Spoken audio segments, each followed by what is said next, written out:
영화로 보는 서양문명 13강 2차 수업을 진행하겠습니다. 우리 13강 1차 때 백년 전쟁 이야기를 했었죠. 백년 전쟁 이야기를 계속하고 또 영국의 어쨌든 정치적 상황을 이야기를 할까 합니다. 백년 전쟁은 아까 말했듯이 영국과 불란서의 왕위 계승전을 두고 시작됐었는데 결국은 영국이 원했던 것은 플랑드르 지방을 경제적으로 착취하고 먹고자 하는 마음들이 깊이 들어 있었겠죠. 그래서 이런 왕위 계승권 문제로 전쟁이 일어났지만 영국과 프랑스에는 전쟁을 벌일 조건은 많았습니다. 한번 생각해 보십시오. 누가 우위를 차지하고 있나? 그러면서 어쨌든 경제력을 저기들이 획득하고 또 세계를 지배할 수 있는 것은 어쨌든 이런 싸움에서 이기는 거겠죠. 전쟁의 결과로서 죄송합니다. 영국이 수많은 것을 얻고자 하는 마음에서 백년전쟁이 시작됐겠죠. 프랑스 지방이 백년전쟁의 가장 큰 문제였다고 제가 이야기를 했었죠. 14세기 초 이래 프랑스에서 부유한 상인 지배에 대한 수공업자와 임금 노동자의 폭동과 반란이 빈번하게 발생하고 프랑스 백이 처리하지 못하자 프랑스 왕이 개입하기 시작한 겁니다. 프랑스 왕이 플랑드르 지방의 정치를 개입하게 되자 영국은 자기의 어쨌든 자기들의 세력권이 없습니다 생각해서 특히 경제적인 어떤 손실을 본다고 해서 바로 이렇게 전쟁을 시작하게 됐다 보시면 되겠죠. 그래서 플랑드르 지방이 백년 전쟁을 시작하게 했다는 것을 알았으면 좋겠습니다. 바로 경제적인 원인이 전쟁이 시작했다는 것을 알 수 있게 되겠죠. 프랑들은 영국 양모의 주요 시장으로서 양모 수입에 관한 관세는 영국 왕의 주요 수입원의 하나였습니다. 우리가 관세를 받고 바로 돈을 이렇게 벌게 되는 거죠. 그래서 영국 왕은 플랑드르가 프랑스 지배로 들어가는 것을 묵과할 수 없었습니다. 그렇기 때문에 이렇게 바로 백년 전쟁이 시작이 됐다고 보시면 되겠죠. 그래서 백년 전쟁의 시작은 플랑드르였다. 그걸 기억해 두십시오.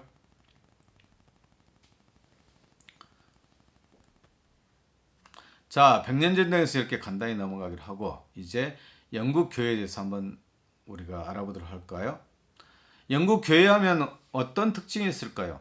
여러분들 교회에 다니고 있지 않기 때문에 잘 알지는 못하겠지만 여기는 성공이라는 게 일어났습니다. 성공이라는 것은 지금 개신교처럼 결혼할 수 있게 되는 겁니다. 가톨릭계의 신부들은 결혼을 할 수 없이 가난하게 살아야 되고 정결, 결혼하지 않아야 되고 순명, 바로 윗사람들에게 명령을 받아야 된다는 겁니다. 그래서 교황으로부터 사제들은 계급 구조가 가지고 있어서 사제들이 그 모든 것에 이렇게 복종해야 된다는 거죠. 그렇다면 이 가톨릭 교회, 영국도 처음에는 가톨릭 교회였습니다. 그러면 점차 어떻게 성공회로 변해가는 걸 한번 보도록 할까요? 어쨌든 국왕의 이혼 문제에 비롯된 영국 교회에서 시작되는 겁니다. 가톨릭 교회는 한 번 결혼한 사람은 절대 이혼할 수 없게 됩니다. 그래서 한 번 맺어진 계약은 하느님의 계약이기 때문에 끝없이 계속해서 맺어져야 한다는 것을 강조하고 있습니다. 그런데 영국에서 큰 문제가 생겨났습니다. 영국에서는 국왕 헨리 8세가 앞장서서 종교 개혁을 단행합니다. 자신의 이혼 문제가 달려 있었기 때문입니다. 헨리 8세는 죽은 형 아내 캐서린을 첫 번째 왕비로 맞아들였습니다. 여기에 이제 튜도 왕조라고 하고 있죠. 그는 튜도 왕조를 굳건히 세울 아들이 태어나기를 기다렸습니다. 헨리 8세는 원래 독실한 가톨릭 신자였습니다. 그는 교황에게 이혼 허락을 받으려 했지만 반대에 부딪혔습니다. 그는 의회를 소집했고 의회는 영국 교회를 로마 교황청으로부터 독립시키는 법안들을 만들었습니다. 바로 이렇게 헨리 8세가 기독교 신자였지만 이혼 허락을 받으러서 이렇게 교회를 로마 교황청으로부터 독립해서 자기 나름대로의 어떤 교회를 세우겠다는 거겠죠. 자, 튜더 시대가 이제 시작되는 겁니다. 튜더, 어쨌든 영국의 왕의 어떤 시대라고 볼 수가 있죠. 튜더 시대는 1485년부터 1603년까지 진행됐던 시대입니다. 튜더 시대는 영국사의 한 분수령으로서 앵글로 아메리카 정신에 커다란 영향을 미쳤습니다.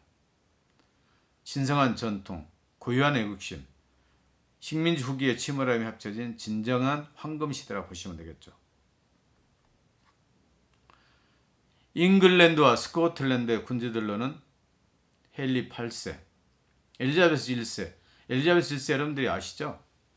메리 스튜어트, 정치가 울지, 윌리엄 셰슬, 레스터, 창조적인 예술가로는 말로우, 셰익스피어, 헐리우드, 버드, 토마스 모 등이 있습니다.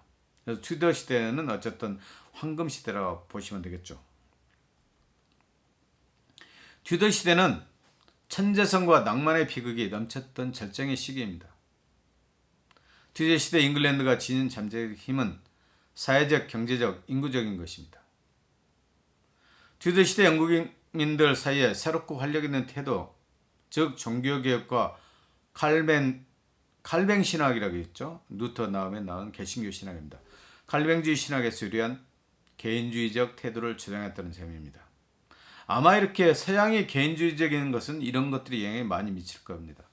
동양은 농업을 중심으로 하기 때문에 바로 집단주의적 문화라고 보시면 되겠죠.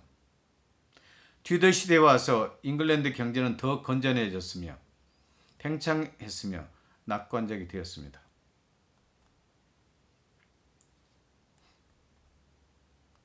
그래서 헨리 8세는 국왕의 권력을 강화하고 나라의 부를 증진하기 위해서 노력했던 왕입니다.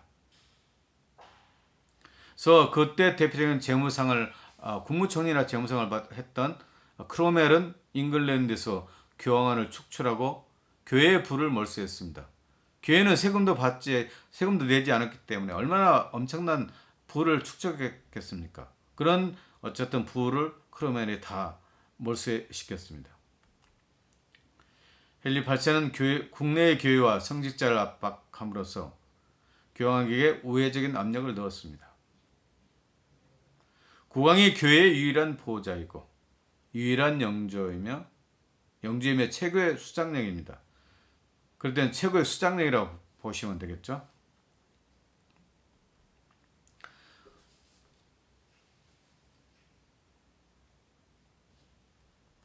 그래서 크로멜은 로마의 통조로부터 벗어난 독자적인 잉글랜드 교회를 수립하게 됐습니다. 그런데 수장령이라는 이야기 많이 들어보셨죠?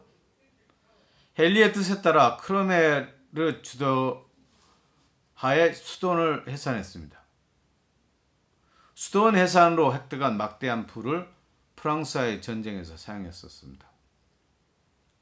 수장법에 의해서 최고의 수장인 국왕에 의해서 통치되는 완전한 주권 국가가 되었습니다. 세속 국가뿐만 아니라 교회의 최고 지배자로서 절대 권력을 가지게 되었습니다. 추미런이 크로멜이 어쨌든 했던 어떤 기구라고 보시면 되겠죠. 추미런은 국왕에서 직접 영지를 하사하던 사람들과 궁정관리 및 그 밖에 국왕이 선임한 사람들로 이루어진 쿠리아 레기스, 왕실 회의에서 유래되었습니다. 그래서 지금도 교회는 꾸리아라는 말을 쓰는 게 바로 이럴 때 나왔다고 보시면 되겠죠. 이들은 나중에 국왕의 자문위원회가 된 작은 집단이나 대의회와 의회로 발전한 큰 집단 속에서 정부의 모든 기능을 수행했습니다. 헨리 7세 시대에는 자문위원회가 국왕의 손발이었습니다. 자문위원회는 추미론과 형평법, 법원, 성실법원, 고등판무국 등 및 이 관청들의 지방 기관으로 이루어져 있었습니다. 헨리 8세 때 크로멜에 의해서 성장한 대신들은 15명에서 20명 위원들로 구성되었습니다. 그래서 왕국의 중앙행정 전반을 통괄하고 지방 관리들을 지도 통제한 것이 추미론이었습니다. 자, 그렇다면 여기서 개신교가 어쨌든 종교 교육의 중심을 이루고 있었기 때문에 한번 알아볼까요? 아까도 말씀드렸듯이 구원은 오직 믿음에 의해서만 얻을 수 있으며 종교적 진리의 유일한 원천은 성서입니다. 그렇기 때문에 성서 봉독을 엄청나게 하고 성서를 외우게 하는 것은 이처럼 바로 개신교의 하나의 큰 핵심 원리라고 보시면 되겠죠. 성사 중심적이고 의례와 형식이 지배하는 제도적 종교인 가톨릭교를 비판하면서 개개인이 직접 읽는 성서에 근거한 종교적 체험을 강조했습니다. 그리고 성체 성사에 대한 관심입니다.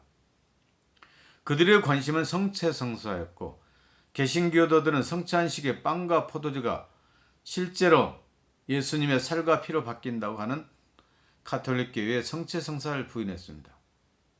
자, 여러분들이 그 가톨릭 교회의 가장 중요한 핵심 성체 성사에 있습니다. 아마 이것은 제가 기말 시험에 내든지 하겠습니다. 교회에서 가장 중요한 성사가 무엇이냐? 7가지 성사가 있죠. 세례성사, 견지성사, 고유성사, 그 다음에 신품성사, 병자성사, 그 다음에 혼인성사, 그 다음에 또 하나가 뭐가 있죠? 성체성사 했었나요? 고백성사. 그런 7가지가 있습니다. 한번 여러분들이 찾아보십시오. 처음에 세례성사는 태어나는 성사입니다. 어린아이가 막 태어나듯이 원죄에서 벗어나게끔 하는 것이 세례성사죠. 두 번째는 견진성사라는 것은 어린이였던 성체성사를 받던 신자가 견진성사를 받게 되면서 어린이 된다는 겁니다. 그 다음에는 이렇게 신품성사입니다. 신품성사라는 것은 신부가 되고 사제가 되어서 기름 부은 자가 되어서 이렇게 어쨌든 교회를 이끌어가는 신품성사입니다. 그 다음에는 고백성사입니다. 고백성사라는 것은 어쨌든 인간이 죄를 지은 것을 죄를 고백을 하면 사함을 받는다고 보시면 되겠죠. 그 다음에는 뭐죠? 견진성사 했었나요? 또 병자성사가 있습니다. 병자성사는 것은 병에 있는 사람이 어쨌든 성사를 받아오면서 바로 소재나 대죄를 용서를 받고 천국으로 간다는 생각입니다. 또 하나는 결혼성사가 있겠죠. 결혼성사 상당히 중요하죠. 어쨌든 사제가 되려고 하는 사람은 신품성사가 있지만 또 이렇게 견진성사가 있죠. 또 마지막으로 성체성사가 있죠. 성체성사가 중요하죠. 그래서 성체성사는 바로 성찬식 때 미사를 지내면서 빵과 포도주가 실제로 예수님의 살과 피로 바뀐다고 이렇게 믿고 있습니다. 그래서 매번 여러분들이 성당을 나갈 때마다 이렇게 성체를 영하게 된 겁니다. 이런 구절이 있죠. 성서에서도 보다시피 이것은 내 몸이니라. 너희는 이것을 받아 마시라. 이것은 내 피니라. 너희는 이것을 받아 마시라. 이게 성체 성사의 중심이죠. 비록 우리가 밀떡을 먹지만 그 밀떡이 어떤 재래의식을 통해서 예수님의 몸으로 바뀐다는 겁니다. 또 포도주를 마시면서 이것은 내 피니라. 바로 예수님의 피가 된다는 겁니다. 그래서 빵과 포도주가 예수님의 살과 피로 바뀐다고 하는 것이 성체성사입니다. 자, 그렇던 어쨌든 그런 개신교에서 이런 카톨릭에서 벗어나서 물론 영국도 이처럼 성체성사를 믿기는 합니다. 그렇지만 가장 중요한 것은 이 사람들이 신부가 결혼할 수 있었다는 겁니다. 그것들이 바로 영국 교회의 가장 큰 특징 중에 하나입니다. 자, 메리 여왕의 시대로 한번 영국의 정치로 한번 넘어가 볼까요? 메리는 영국 역사상 최초 여성 군주로 우아한 품성을 지녔던 메리는 피의 메리로 바뀌게 됩니다. 독실한 카톨릭 신앙을 지닌 그녀는 종교 문제에 대해서 무자비했습니다. 의회는 이단을 처벌한 예법을 되살리고 이전의 교회 법 정신에 사법권을 회복함으로써 종교 박해기를 열었습니다. 그러면서 개신교 신자를 엄청나게 처형했죠. 이근호 전쟁이라는 말도 들어보시긴 했을 겁니다.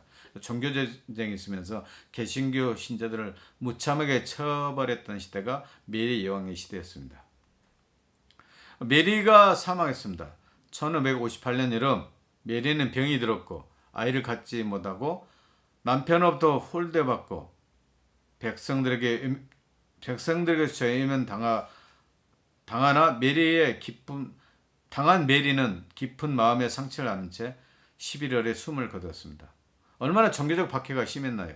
개신교 신자는 그렇게 처형했던 메리가 1558년 이렇게 11월에 사망하게 된 겁니다.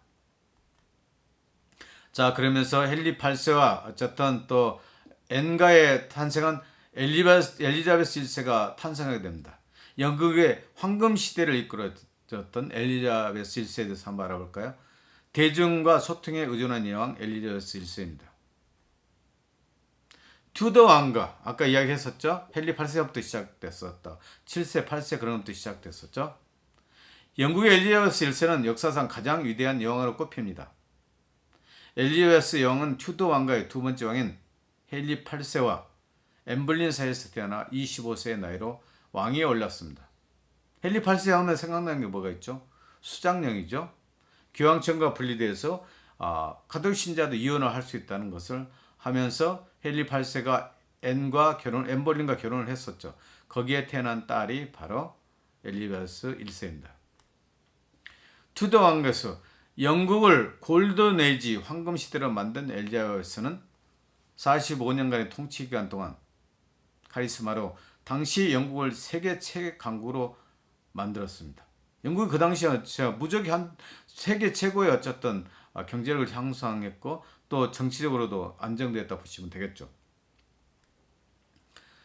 정치인이나 지도자로서는 탁월해 최고의 왕이 됐지만 여자로서 삶은 그리 행복하지만은 않았습니다. 어쨌든 엘리자베스 1세는 정치적으로 훌륭한 사람이 됐지만 여자의 삶으로서는 그렇게 탐탁지 않았다 생각하시면 되겠죠. 그렇기 때문에 메리 왕이 죽었다고 했죠. 그를 이어서 엘리자베스 1세가 죽였습니다. 나라는 전쟁인데다 국고는 비었었고 교역은 침체해 있었으며 국민은 종교로 해서 깊게 분열되어 있었습니다. 이근후 전쟁이 있었듯이 수많은 메리 여왕이 개신교 신자를 모두 다 처형했었죠. 그래서 25세의 젊고 매력적인 새 여왕은 자신이 직면한 난제들을 하나하나 훌륭하게 처리해 나갔습니다. 엘리자베스 1세 하면 서양 복식사의 한 획을 그은 화려한 드레스에 깃을 한껏 세운 칼라가 유명합니다. 새하얀 피부에 심하게 곱슬거리는 붉은색 가발을 쓰고 살았습니다. 큰 키에 건장한 몸매를 지닌 엘리자베스는 부왕처럼 허영심이 많고 자존심이 강했지만 패배의 딸로 성장기를 보내고 언니 메리 치세 동안 살얼음 밟듯 위태로운 여건을 헤쳐나가면서 자연히 신중하고 절제하는 성격을 형성하게 되었습니다. 엘리자베스 여왕은 전체적인 정치적 감각을 타고났습니다. 달래고 어르고 이어하고 속이면서 말로써 상대를 다루는 재간이 뛰어났으며 그러한 재간으로 그녀는 국내외의 경쟁자들을 교묘하게 행정가로서 교묘하게 요리했고 행정가로서도 뛰어난 현실 파악 능력을 구비했으며 통치 업무에 열과성을 다 바쳤습니다. 자, 엘리자베스 1세와 윌리엄 3세에 대해서 한번 알아볼까요? 엘리자베스 1세가 해결할 최우선 과제는 종교 문제였습니다. 자기 언니 메리가 수많은 개신교 신자를 처형하면서 종교 문제가 어쨌든 국내 가장 큰 핵심 문제로 떠올랐죠. 그렇기 때문에 엘리자베스 1세는 종교 문제에서 취한 노선은 국민들 사이의 갈등을 없애고 통합을 도모하는 것이었고 개신교로 돌아가고자 했습니다. 여왕은 온건한 개신교도인 윌리엄 3세를 국무상에 기용했습니다. 그는 30년 동안 여왕의 주요 자문기관으로 충직하게 봉사했습니다. 종교 문제 해결은 1559년에 소집된 여왕의 첫 의회에서 이루어졌습니다. 수장법이 회복되어 다시 제정되어 잉글랜드 교회의 수장은 로마 교황이 아니라 잉글랜드 왕을 천명했습니다. 그래서 수장령을 발표했었죠. 수장법이 통과되면서 엘리자베스가 국왕 지상권의 충격을 최소화하기 위한 노력의 일환으로 그녀 자신을 교회 최고의 통치자라고 지칭한 것은 사실입니다.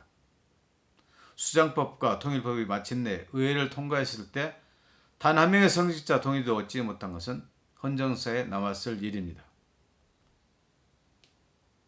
그렇기 때문에 엘리자베스 1세까지 영국의 이야기를 끝내고 우리가 기나긴 13강의 기나긴 영국 서양 문명에 대해서 알아봤습니다.